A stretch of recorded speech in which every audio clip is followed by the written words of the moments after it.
Atlas de la Seconde Guerre mondiale en Dordogne, c'est le titre d'un ouvrage que j'ai reçu il y a quelques jours dans les studios de RLP. Et aujourd'hui, j'ai un honneur à recevoir deux auteurs de ce livre. Patrick Ranoux, bonjour. Bonjour Aïda. Et Bernard Reviriargo. Bonjour. Bonjour. C'est pas la première fois que vous venez Non, dans nos studios. non. Vous connaissez bien le fonctionnement de Radio Libre en Périgord. Le livre qui était présenté il y a quelques semaines déjà en Dordogne. Toutes nos excuses, on n'a pas pu y assister, mais on a le privilège de vous avoir aujourd'hui ici. Vous avez eu gentillesse de nous déposer ce livre qu'on puisse préparer cette émission. Et comme je vous ai dit en arrivant, première l'impression, c'est un livre de grand format avec plusieurs cartes. Donc première réflexion, oh là là, il y a trop de cartes, comment je vais faire, comment je vais préparer cette émission, c'est trop complexe, c'est trop difficile. Ça, c'était la première pensée qui est venue en recevant ce livre. Et vous savez que c'est pas du tout ça. 2 premières pages, j'étais plongée dedans, j'ai vérifié les lieux, les dates, les événements. C'est vraiment quelque chose d'extraordinaire que vous avez fait tous les deux. Donc, c'est maintenant à vous d'expliquer pourquoi et comment. Donc, comment est née cette idée de préparer ce atlas? Dites-nous, qui commence? L'idée est venue autour d'un café. L'idée est venue autour d'un café. Mon frère Jacques, qui était chargé de la mémoire, de la transmission de la mémoire auprès des jeunes de la résistance par le président Germinal Perrault du conseil départemental, n'était pas historien. Il venait me voir, nous étions voisins. Il venait me voir au café le matin, on discutait et il disait la Seconde Guerre mondiale en Dordogne et je trouve ça très compliqué. Et puis me penchant sur la question, parce que je suis historien et géographe, je me suis rendu compte aussi que pour moi qui n'étais pas spécialiste de la Seconde Guerre mondiale en Dordogne, c'était aussi très compliqué. Alors j'ai réfléchi un moment et puis un beau jour, Eureka, une idée m'est venue en tête, comme j'étais cartographe, je me suis dit pourquoi ne pas faire des cartes qui serait la première carte commencerait en 1939 au début de la guerre et puis en tournant les cartes on avancerait jusqu'en août 1944. Et là j'ai pensé aussitôt à Bernard Reviriego qui lui quelques années auparavant avait fait 2 ouvrages majeurs. Un ouvrage sur les Juifs en Dordogne pendant la guerre, être juif en Dordogne pendant la guerre, et ensuite Fusillés et morts au combat, qui reprenait le même schéma, c'est-à-dire un schéma chronologique finalement. Donc je me suis dit, il faut absolument rencontrer Bernard pour lui proposer au départ de mettre ces 2 livres en carte. Et Bernard a été absolument enthousiaste à cette idée-là. Et au fur et à mesure, lui, parce que mes connaissances étaient limitées, lui, ses connaissances étant très larges et ayant une très grande connaissance bibliographique de la question, une connaissance intime, je dirais même, de ces périodes, on a élargi le champ, on a chaque fois enrichi les données, et voilà comment est né cet atlas de la Seconde Guerre mondiale en Dordogne.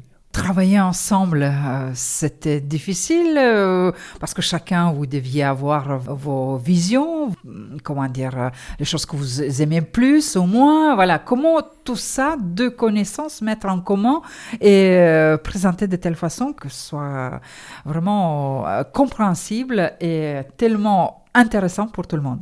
Alors, sur la question du comment travailler ensemble, c'est une très bonne question, parce que très souvent, il est impossible ou très complexe de travailler ensemble sur des sujets qui sont eux-mêmes complexes. Alors, ça tombait très bien, parce que nous nous connaissions un petit peu, parce que Patrick a oublié de dire qu'il avait quand même écrit 3 précédents ouvrages, 3 précédents atlas, dont un sur la Gironde et un sur la Dordogne. Et moi, celui sur la Dordogne, je l'avais repéré puisque j'ai travaillé aux archives en 1995, je crois.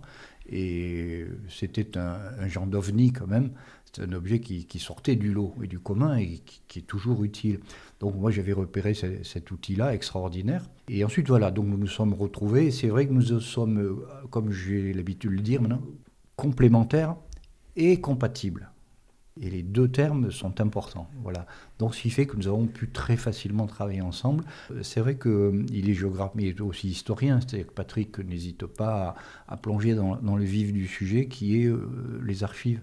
Parce que cet ouvrage-là repose certes sur la cartographie, mais aussi sur l'histoire. Et on ne peut pas écrire l'histoire sérieusement si on ne travaille pas sur les archives, c'est-à-dire sur les documents originaux qui sont des outils pour écrire l'histoire. Donc nous avons travaillé dans la bonne entente et à la fois, comme il l'a dit, en reprenant des données déjà existantes, mais aussi en complétant. Donc Patrick a complété beaucoup de recherches, il a fait beaucoup de recherches en archives. Alors c'est vrai que moi, ma connaissance des codes d'archives, etc., et de la cuisine interne, ça aide aussi. C'est vrai que ça permet d'aller plus vite et de savoir où il faut aller, parce que les archives, c'est un monde à part. Voilà.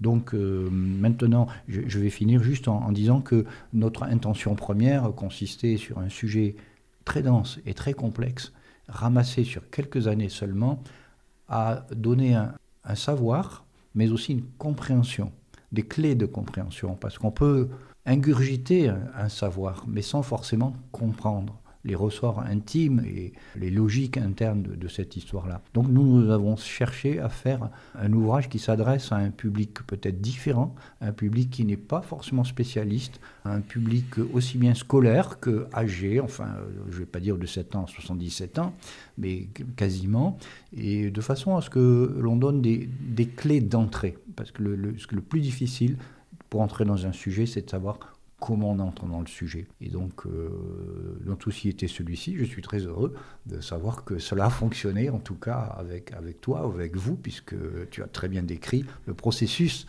dans lequel tu t'es intégré et tu t'es accaparé l'ouvrage.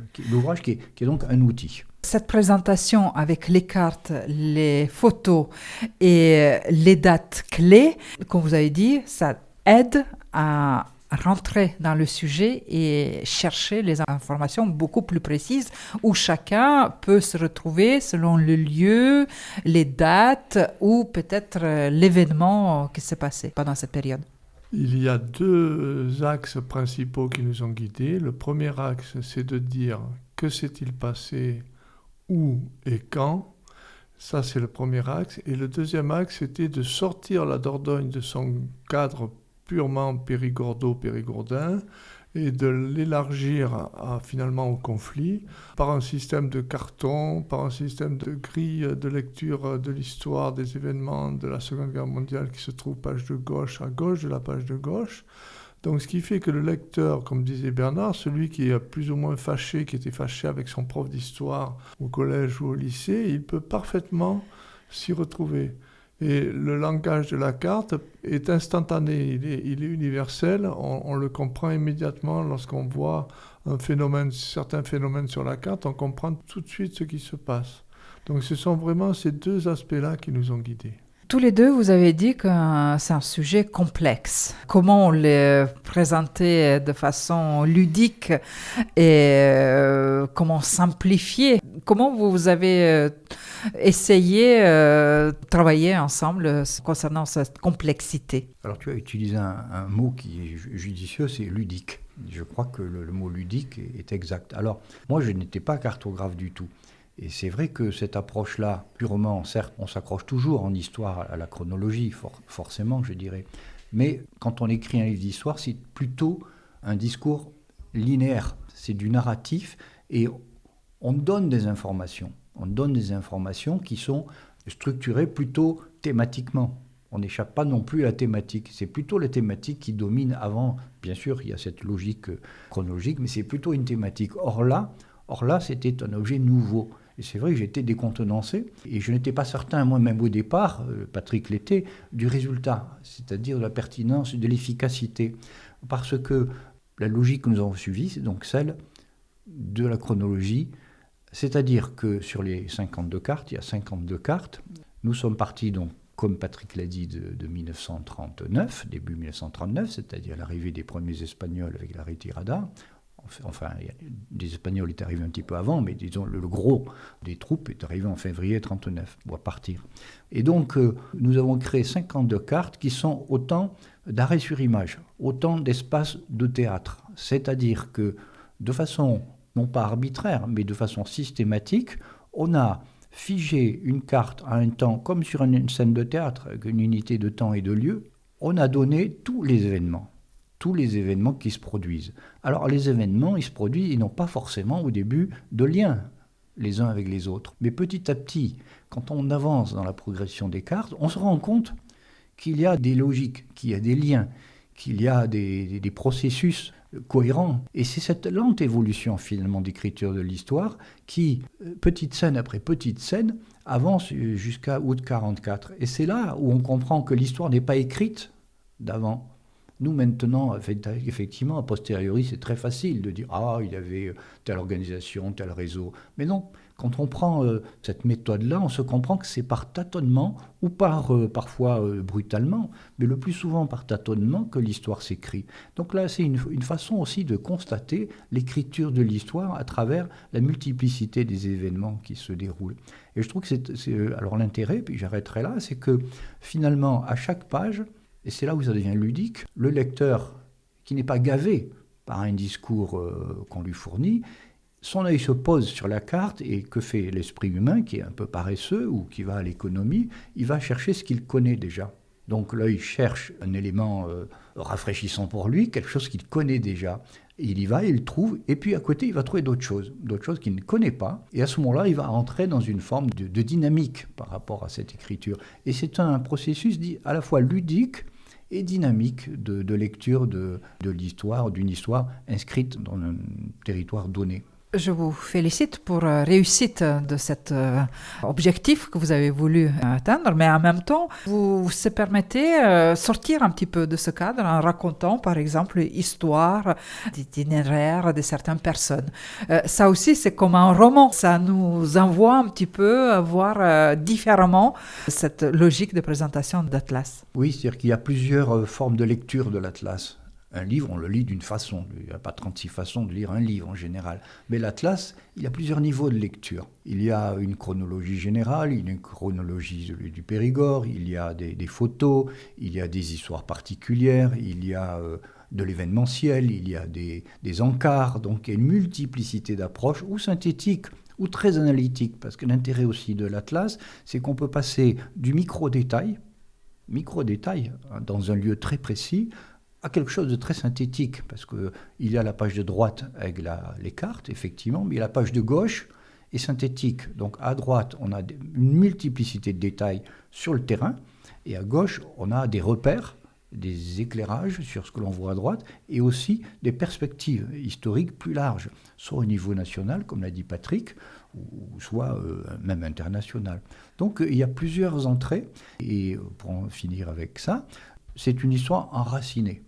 Enfin, en ce qui me concerne, je tiens à rappeler que cette histoire-là, cette période-là, c'est une histoire où les hommes comptent beaucoup. Et quand on a vu, par exemple, le film récent sur De Gaulle, on voit bien la place prépondérante prise par les individus. Et donc, c'est pour cela que nous avons aussi introduit des parcours d'enfants, par exemple, sur des pages entières, pour rappeler que l'histoire est constituée d'une multiplicité, de milliers d'histoires personnelles qui se conjuguent les unes avec les autres parfois. Oui, en complément de ce que dit Bernard, effectivement, c'était un élément essentiel que d'intégrer ces parcours d'enfants. Et en même temps, ça nous renvoie aussi au fait que la Dordogne, pendant cette période de 1939-1944, a été cosmopolite comme elle ne l'a jamais été dans son histoire, puisqu'elle a accueilli sur son sol des Espagnols, des Alsaciens, des Mosellans, mais aussi des Juifs venus de l'Europe centrale, des gens venus de Saint-Pétersbourg, des Luxembourgeois, des Anglais, des Italiens, des Espagnols qui se sont intégrés. 260, sur une population de 380 000 habitants au début de la guerre, il y avait quand même 200, en plus des 380 000 habitants, il y avait 270 000 personnes qui sont venues se réfugier ou se retrouver en Dordogne. Donc ça a été véritablement un moment d'une intensité extraordinaire. Et en même temps, les cartes montrent quelles communes ont reçu, certaines peut-être moins. Ça peut aussi expliquer certaines ouvertures d'esprit de certains territoires. Oui. Notamment l'ouverture d'esprit des territoires. Il y a notamment une page, mais c'est Bernard je vais laisser parler Bernard, qui cite un observateur alsacien qui constate d'un côté l'accueil extraordinaire qu'ont réservé les Périgourdins, et en même temps l'état de délabrement de certaines maisons, de certaines conditions d'accueil avec la cabane au fond du jardin, avec des conditions d'hygiène parfois un petit peu limites, mais tout en saluant le rôle formidable qu'ont joué des familles qui se retrouvent dans cet accueil par rapport aux Alsaciens, par rapport aux Mosellans, et aussi par rapport aux Juifs, puisque la Dordogne, et là je vais laisser la parole aux spécialistes, compte un grand nombre de justes parmi les nations. Oui, c'est-à-dire qu'effectivement, cet ouvrage n'est pas un ouvrage que l'on peut réduire à une histoire de la résistance. Alors on a abordé, bien sûr, la ligne de fond, c'est la résistance, malgré tout. Mais c'est la période de la Seconde Guerre mondiale, de façon plus générale, c'est-à-dire qu'il y a aussi ce cosmopolitisme, ces brassages des populations, qui est aussi un fait inédit. La Dordogne a été marquée par plusieurs événements, pour répondre à ce que dit Patrick. C'est la ligne de démarcation, c'est l'arrivée des Alsaciens, c'est la présence d'une communauté juive particulièrement importante. C'est un des départements en France où il y a eu pratiquement le plus de juifs, avec une résistance aussi qui est hors norme, à la fois par le nombre de résistants, maquisards ou légaux, et aussi par le nombre de victimes. Donc le département de la Dordogne est celui où il y a eu, en termes de répression, des chiffres maximum, qu'il s'agisse de déportation, d'exécution ou de mort au combat. Et il y a eu aussi, par un effet miroir, c'est aussi un des départements les plus importants par le nombre de justes. Donc on a d'un côté le deuxième département par le nombre de victimes de fusillés et de morts au combat, mais c'est le quatrième département par le nombre de justes. C'est-à-dire que ces chiffres-là s'expliquent. Évidemment, il y a des raisons derrière. Donc l'intérêt de l'Atlas, c'est aussi de dire tout cela et de montrer comment tout cela se met en place et comment cela est rendu possible. Donc je trouve que sont des faits importants et qu'il est important de rappeler dans ce genre d'ouvrage. Est-ce qu'il y a les autres faits que vous avez découverts en faisant cet ouvrage ? Nous avons mis à jour des éléments qui n'ont jamais été étudiés jusque-là de façon globale, ou qui n'ont jamais été cartographiés. Par exemple, le franchissement de la ligne de démarcation. Donc nous avons retrouvé, grâce à la gentillesse et à la compétence des personnes qui sont aux archives départementales de la Dordogne, nous avons retrouvé tous les passages clandestins de la ligne de démarcation de personnes qui se sont fait ensuite arrêter en Dordogne. Nous avons aussi cartographié, c'était la première fois, nous avons cartographié les communes qui ont été, dont les conseils municipaux ont été révoqués par la préfecture. Nous avons aussi mis à jour toutes les interventions des maquisards pour se nourrir, pour s'alimenter au jour le jour, leurs interventions auprès des bureaux de poste pour récupérer de l'argent, auprès des épiceries pour récupérer, ou des bureaux de tabac pour récupérer du tabac. D'ailleurs, lorsqu'ils s'approvisionnaient, bien souvent les résistants payaient ou alors laissaient des bons de réquisition lorsqu'ils récupéraient de la marchandise. Donc il y a beaucoup de points, il y en a d'autres sans doute. L'épuration. Oui, alors il y a l'épuration aussi. Nous avons repris les dossiers qui sont aux archives et nous les avons cartographiés commune par commune, période par période, l'épuration qu'on appelle extrajudiciaire, c'est-à-dire quelque part un système de protection mis en place par la résistance pour se prémunir contre les délateurs, contre les collaborateurs qui pouvaient mettre en danger l'existence même de leur groupe. Donc on a fait un travail de fond, on a dépoussiéré tout un tas d'archives, je vais laisser... Le STO aussi. Oui, le STO. Alors il y a une carte en particulier au courant 1943 qui est très parlante. Nous avons cartographié la genèse de l'apparition de tous les groupes de maquisards, de ce qu'on appelle les unités combattantes. Et il y a une carte en 1943, au printemps 1943, où on voit, grâce à un travail d'historien, d'un chercheur qui s'appelle Clément Aubis, on voit les départs au STO, et notamment les jeunes qui ont été requis au STO, mais qui ont refusé de prendre le train pour partir soit en Allemagne, soit construire le mur de l'Atlantique. Et on s'aperçoit qu'il peut y avoir plusieurs centaines de jeunes qui échappent au STO, et au même moment, on voit la carte des maquis qui enfle. Donc on peut penser que ces jeunes ont rejoint les maquis finalement au même moment. Donc tout ça, c'est des cartographies totalement inédites.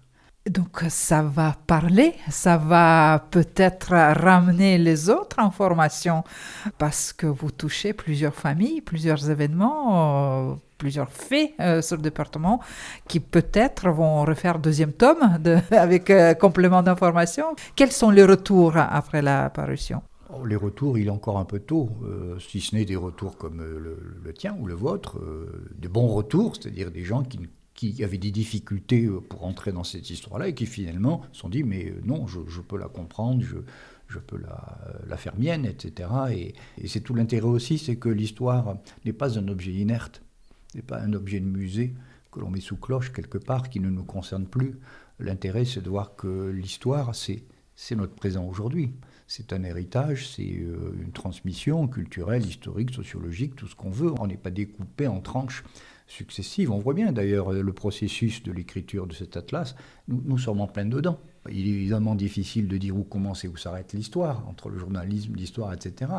Mais c'est ça, on est dans un processus. L'histoire est le temps est en permanence, en train d'écrire de quelque chose. Donc il n'y a pas de coupure nette. Donc, c'est-à-dire que ce n'est pas un objet de musée.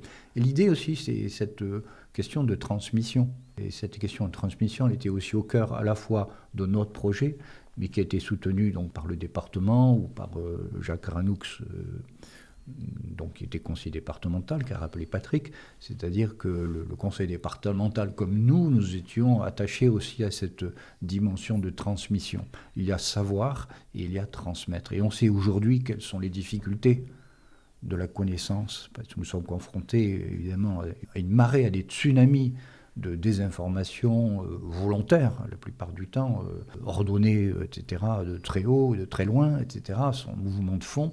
Donc ces fake news, comme on dit, ces complotismes, etc. Nous avons essayé aussi de faire non seulement un outil de compréhension, mais aussi une arme contre la désinformation et contre les fake news. Voilà.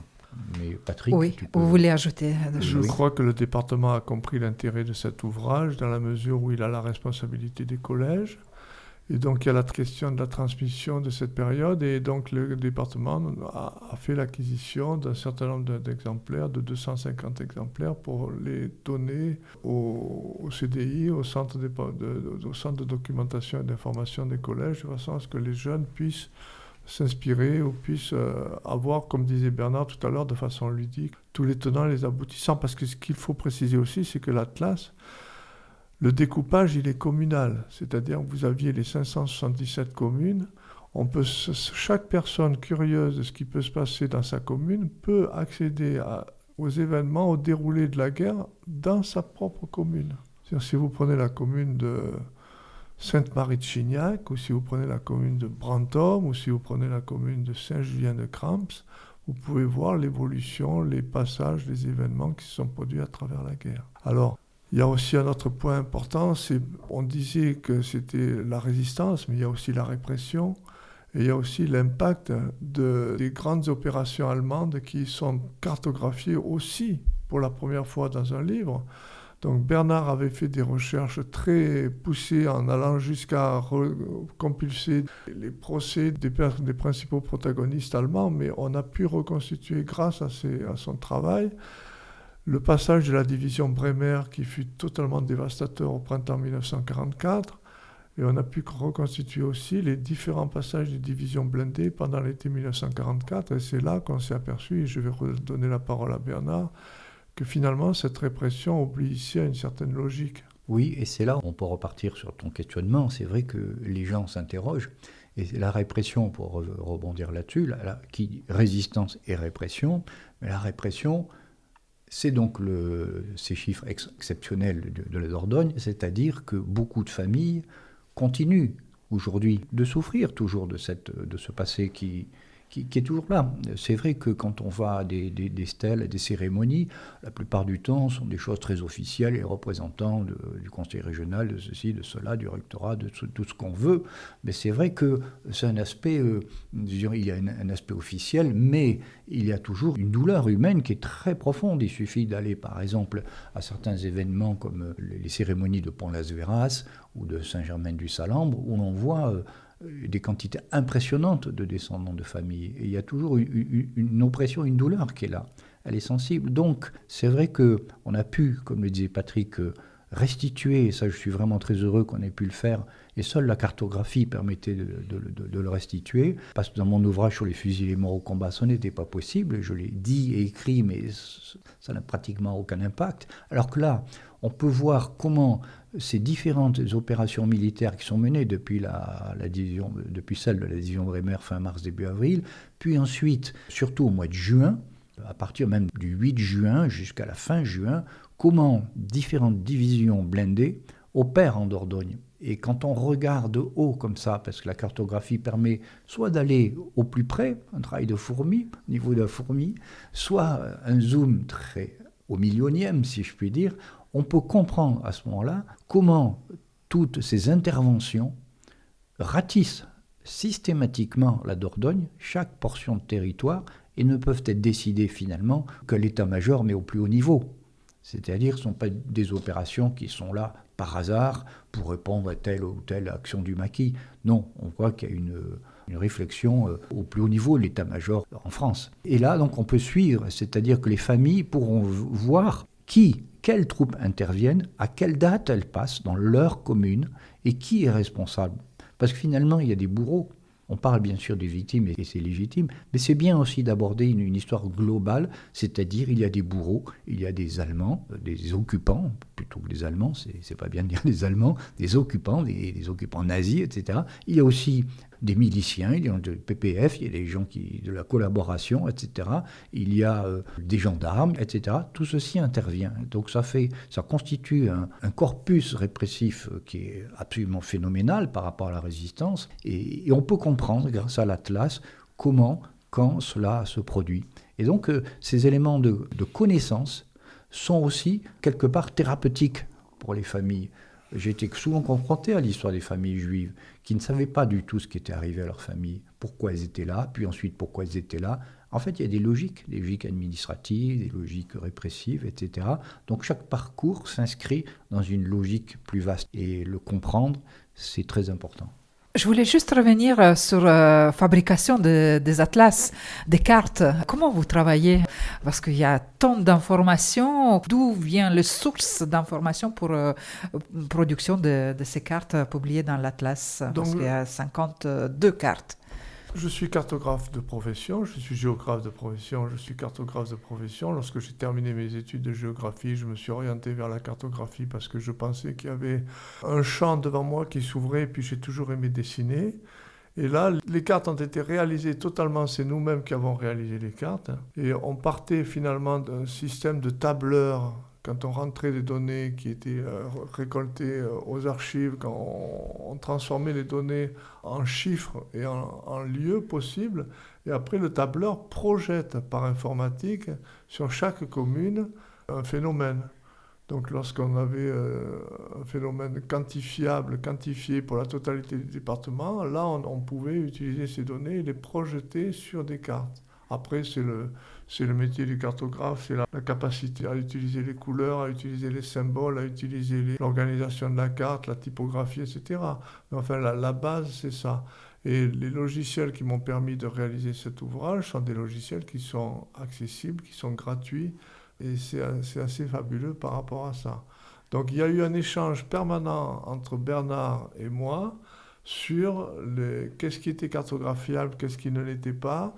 Parce qu'on peut nous reprocher aussi de ne pas avoir représenté certains événements, certains éléments. Mais fallait-il encore que ces éléments-là englobent la totalité du département. S'ils n'englobaient qu'une partie du département, ce n'était pas utilisable parce qu'on pouvait penser que dans le reste du département, il ne s'était rien produit, ce qui n'était pas le cas.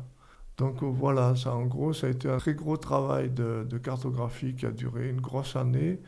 Mais ce qu'il faut imaginer, c'est que derrière ça, il y a eu un immense travail de collecte qui avait été fait auparavant par Bernard, pour faire son livre sur les fusillés et sa recherche chez les Juifs, qui a pris peut-être même plus de 10 ans au total. c'est possible. Oui. Oui, et j'insiste, oui, effectivement, tu as raison, et j'insiste sur la qualité. Alors moi, ce n'est pas moi qui suis responsable de la qualité, donc je suis là un simple lecteur, je suis co-auteur, mais je suis aussi lecteur, et c'est vrai que je suis ébahi par les compétences de cartographie, parce que c'est effectivement d'une clarté, d'une très grande clarté graphique, les couleurs, c'est d'une grande simplicité, et la simplicité, c'est toujours trompeur, parce qu'on a l'impression que c'est facile. Alors que non, derrière cette simplicité, il y a un immense pas savoir, oui, savoir bien sûr, mais aussi un savoir-faire. Voilà. Et c'est vrai que Patrick là, a réalisé quelque chose qui est absolument magnifique. C'est aussi un objet d'art pratiquement. Et c'est publié dans la maison d'édition Pierre Fiche. Donc, c'est accessible dans toutes les librairies. Et peut-être il y a les rendez-vous de présentation, de signature publique que vous pouvez annoncer à nos auditeurs aujourd'hui. Oui, il y aura au mois d'août, le 20 août, dans l'école de Saint-Lazare, au Lardin, à l'invitation du musée de l'industrie de Madame Dominique Bourry et de Monsieur Henri Delage, les responsables, nous ferons une présentation de l'Atlas. Et nous nous concentrerons plus spécialement sur le terrassonné. Nous avons une séance de signature qui est prévue le 19 septembre à la librairie d'Exideuil, la librairie du Château, qui pour l'instant, j'ajoute aussi que nous recevrons le prix Joséphine Baker remis par le Festival des Milandes, le festival Joséphine Baker qui nous sera remis au mois d'octobre, le 24 octobre, sous l'initiative de Claude-Pierre Bloch, qui est son animateur. Nous avons donc différents rendez-vous qui sont programmés pour la suite, oui. Sinon, il faut aller dans la librairie et chercher l'Atlas. J'ajoute même que dans certaines épiceries se trouve l'Atlas de la Seconde Guerre mondiale en Dordogne. Oui, juste une chose. Effectivement, cet Atlas a obtenu le prix Joséphine Baker option Périgord, si je puis dire. Donc c'est le prix du festival Joséphine Baker organisé par Claude-Pierre Bloch et la LICRA. Et nous en sommes très fiers. Mais il est possible aussi de suivre nos activités ou d'acheter directement, je dis bien aux éditions Pierre Fiche, en allant sur le site des éditions Pierre Fiche. Donc il suffit de taper éditions Pierre Fiche sur Internet, on trouve tout de suite. Et là, on peut acheter directement aux éditions Pierre Fiche ou alors effectivement dans les librairies de Dordogne. Voilà. Merci à tous les deux d'être venus déjà chez nous, dans nos studios. Et merci pour ce livre, Atlas de la Seconde Guerre mondiale en Dordogne, 1939-1944. Merci à vous deux, Patrick Ranoux et Bernard Riveriego.